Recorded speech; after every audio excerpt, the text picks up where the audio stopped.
A while ago I was employed as a campsite steward at Loch OSSIAN, just outside of Roy Bridge, with a 50-odd workmen working on a mansion that was bought over by either the son-in-law or daughter-in-law of the man who had invented the Tetra Pak. My particular jobs were hoovering and cleaning the billets and making beds and plumping pillows and that kind of stuff, mopping the canteen billet, washing the dishes, pots and pans, kitchen duties, that kind of thing. There was a man there who had heard that I was a Reiki master, and he asked me if I could do something for him. He'd had a car accident, I think it was 12 years previous to that, and had hurt his back. I said to him that I wasn't sure because, I was busy doing my chores and my rounds and that kind of thing, but I'd see what I could do, basically. Then at partway through my rounds, the gi took me and I grabbed a pillow and blasted healing into this pillow. Later in the day, he came back into me and said to me, I don't know what you did, but that was absolutely amazing. You sorted my back, no problem at all. I have a handwritten letter of thanks from him as one of my references. The chef posed a question at me one time. He asked me if I'd seen the ghost there, and I said, which one, because there's two, and his jaw hit the deck. He asked me to describe them, and I described them both to him. The clothes that they wore, where they stood, their favourite place of standing where they tended to hang about around the camp, the hat that one of the men wore, and various other skin things. The state of one of the men's skin, and various other things. The chef was shocked at my descriptions because I was right. What's kind of strange is that when people ask me if I believe in ghosts, I often say I'm still not convinced, even though sometimes I see glimmers and shimmers and things at the corner of my eye and ghostly voices, what would be typical.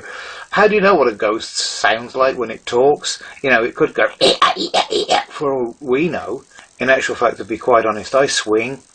One day I talk like I'm the complete cynic, that I don't believe in any of that kind of stuff. And another day I'll say to people, I've only got to look sideways and I see ghosts or ghost or the spirit realm everywhere.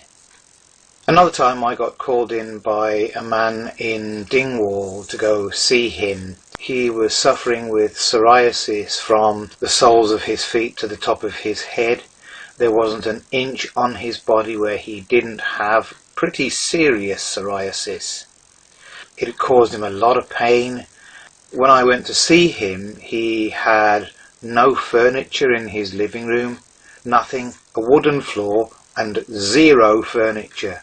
He couldn't sit, he couldn't stand, he was totally uncomfortable.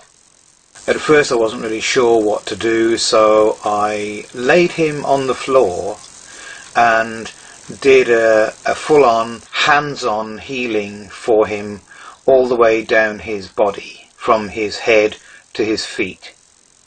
A very short while later, his wife phoned me and told me that all of the psoriasis had fallen off his body in the night, and it was all over the sheets in the morning, and he was completely free of the psoriasis. Wow! Funny thing about that situation is that I'm sure I saw the man sometime later in Dingwall in the passing, but I didn't recognise him, and this man had recognised me but didn't want to speak to me. Or maybe that was just a funny chapter I went through with my healing, where maybe perception is projection, and maybe I projected something about when you do something good for people, they don't give you thanks. or when you do something good for people, you kind of sacrifice yourself somehow. There's a strange kind of psychology in that, and that makes some kind of awkwardness in marketing healing as a thing. That particular memory of that man with psoriasis is not a clear one in my mind presently. It's one that I've since forgotten and only remember for the likes of this recording. It's funny that there are a lot of other healings that I've forgotten about over the years.